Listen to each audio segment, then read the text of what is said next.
And the problem is that you can't, it's very, very hard to make more thorium-229. So our route of production is completely different. We're directly making the actinium-225 by irradiating thorium targets with protons. And so it's just a completely different method. We don't go through the thorium-229 parent at all. And so you had, it was really some nuclear physicists thinking outside the box of, you know, how else can we get to this isotope on this really complicated chart? With what ways can we approach this? So it was a really interesting scientific problem that's turned into you know, a real practical application. That's really cool. A couple of questions. First one was, I think, pretty simple. You explained that initially that there's stable and unstable, but it sounds like here at Lance you're producing unstable. Is that? Do you do any stable, or do you do only unstable stuff? It's difficult to handle and difficult to ship. So when you do something like proton bombardment of a target to make new isotopes, you will make some new, different stable isotopes as well. But that's not a good route towards making, like for example, in trying to do a stable target enrichment. And the reason is because when you take that target, you convert so few atoms that it's really only the radioactive ones that are worth the time and effort to go fish out of that soup. So that was kind of leads into my other question. Okay. So in the commercial world, it sounds like you're dealing with, you're really interested in the unstable stuff. Absolutely, yeah. So my other thing then is my understanding of Lance has always been that it's not so much the energy that you develop, but the quantity that you develop. What percentage on an average week, what percentage of the beam are you taking off? And as you develop these additional isotopes and you're wanting more protons, is that becoming an issue? That's a really good question. So, we have great opportunity at Lance because of the way Lance operates. So Lance accelerates protons, H+, and it accelerates H- at the same time. And so right now, the isotope production facility is the only user of H+. So all the other experimental areas at Lance that do all these other really amazing science things, they all use H-. And so we can be greedy and we can use as much of H+ as we want. And we do. We use every proton that we can to make isotopes. So you're getting 100% of the H+. We do, and we want more. so you know, it turns out that strontium-82 in particular, we can't make enough to meet the demand. And so we're looking at things. To make isotopes, you need not just the energy, so the 100 million electron volts, you need current. So you need a lot of power to make a lot of isotopes. If you want to go do physics, you can use a little bit of current and make just 1 or 2 atoms to study, but that's not useful for medical applications. You need to have enough isotope to make a drug or to make an imaging agent. So we want to turn that knob on current, and Lance is capable of doing more current than we currently use. And this is our limitation right here. So targetry is really tough science, and so we fail targets occasionally. And so we're constantly looking at different ways that we can make these little hockey pucks a little more robust. We can turn the current up, and we can make more isotope. So it's an interesting field. How long does one target stay exposed? So usually about 7 days. So there's a cost-benefit analysis essentially. So roughly, you'll maximize your isotope production at the same time as your half-life of the isotope. So for strontium, theoretically 25 days would be the longest you could leave it in and still make more. But if you take the targets out a little sooner, as long as you have enough to invest the time and energy that it takes to isolate the isotope and get enough material that it's useful to the customers, that's usually when we time it and pull it out.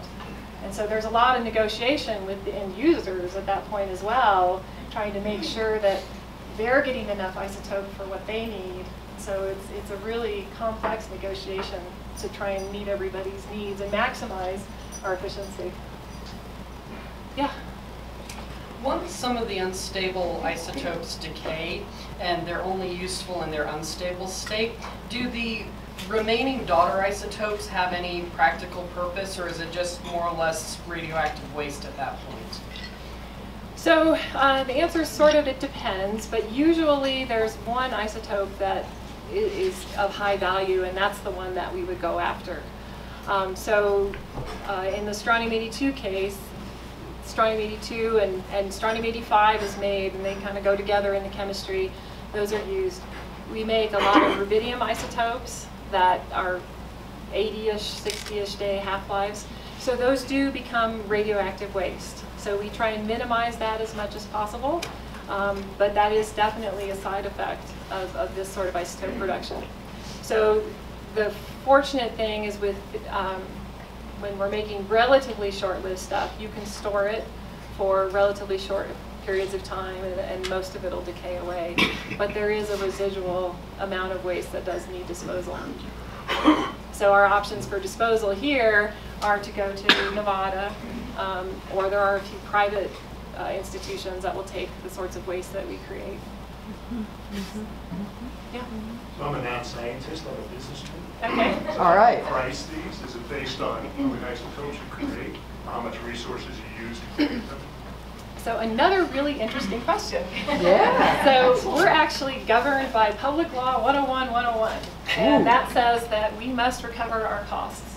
So we are this strange little business inside of the National Laboratory System. And so it's not just Los Alamos. There is a national isotope program, both at Los Alamos, Brookhaven, Oak Ridge. And so when we make an isotope like strontium-82 that has commercial value, the price is set so that we recover our costs. And so part of my, not so fun part of my job is I get to try and estimate, okay, you know, these are all the resources that it takes, all the people, all the materials, and then it's actually headquarters, not me, who gets to go negotiate the price with the users. So that's the negotiation you were talking about. That's one of them, yeah. Timing and price are definitely the two big issues. So it's we leverage off of Lance, but. Yeah, I wanted to follow up on that too. I'm really curious. It sounds like you could actually make a profit in the sense of bringing money into the lab. Is that allowed? It is not allowed. And the other thing that I'm really wondering is, with these, you're not able to meet demand, and you talk like there's probably more of these that are going to be coming online. Is there any possibility? I mean, you know, Lance exists, of course, on taxpayer money. Is there any possibility that somebody could come up with a scheme and even make money on a privatized accelerator that could produce these things? So you guys are full of good questions. That's science on tap for you. So for strontium-82, so the lab has made this isotope for over 2 decades. And the commercial application of it has, you know, it was obviously really small in the beginning. It's growing and growing and growing and growing. It's getting to that point. You need at least 70 million electron volts to make strontium. What was that? You need at least 70 million electron volts to make strontium. So Lance is a big linear accelerator. No one's going to go make Lance. It's too expensive. It's too complicated. It's so powerful, and it serves many, many different purposes. But you can make a 70 MeV, they call it a cyclotron at that point, so it's different technology that's used to accelerate protons. That's only $50 to $70 million. So sounds like a lot of money, but it starts to get cost competitive. And so someone is installing a 70 MeV cyclotron in Indianapolis. Does that produce enough protons though to be? It would, yes, and so that is why they are building it. They're going to start making strontium-82. Wow. And so these sorts of investments are starting to happen in the commercial sector. And that's a good thing because you need diversity in supply. You cannot afford single point failures, right? So we make strontium right now. Brookhaven National Laboratory makes strontium, but there can be gaps if there's a problem with the accelerator or whatever. So we welcome additional people into the market. The demand, there's enough for all of us to keep very busy. But that's also why we're very interested in isotopes like actinium-225, because we're not allowed to compete with the private sector. So if they demonstrate they can meet the full need, we actually by law have to bow out. And so we don't want to be sitting twiddling our thumbs, right? So we're going to push things like actinium that we see the need and meet that for the community. So we're trying to really look far into the future so that we can be, meeting those future things. So yeah, we're excited about that. So you said chemical, it sounded like you use a chemical separation. Is that a lab scale or is that industrial scale separation?